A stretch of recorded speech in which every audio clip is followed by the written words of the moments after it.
kin shiga raina, kanwata kin shiga raina, ka shiga raina, baby ka shiga raina, mai sona hasken raina.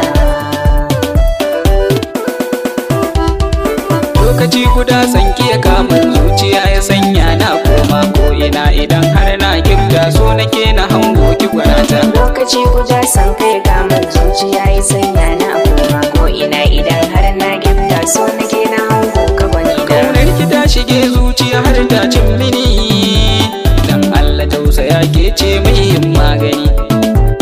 In kin ki babu laudaure bai biki mini, aga zaki cece ni na barkan kai ya hasken raina.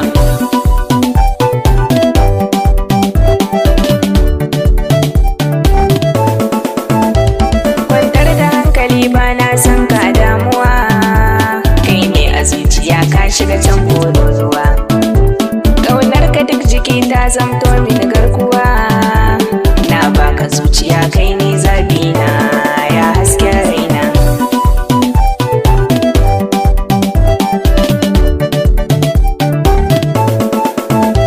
So ya shige cikin zuciya ya yi mini mamaya, ni na aminta yau ke ce zafin zuciya.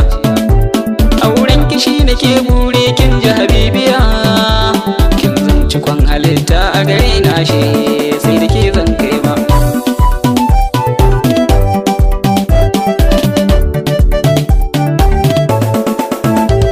Zobe na so ka sanya min zoya sahibi, duk inda za ka je jani muje kai zanabi. Ba na bidar ka min nisa zoya sahibi, na wisu gon ado za na kira ka gwani, Romeo gwani na.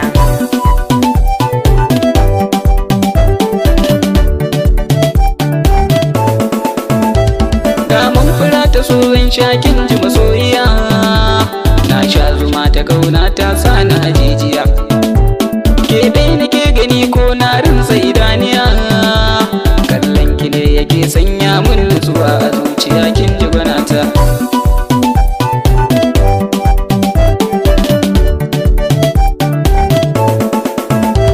Mashi na so da ka harbo ya ciki zuciya, ko ne fishi kana sanyawa ne dariya. Kayo gine cikin zuciya ba wata fariya, ka sanya tubali mai ƙarfi ya doki zuciya zo mai suna.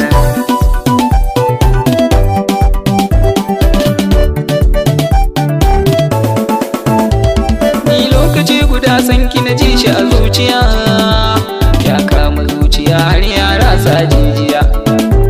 Kullum fida nake in hango ki masoyiya, kin sace zuciya ke ɗai za ni kira da gimbiya kuma marata.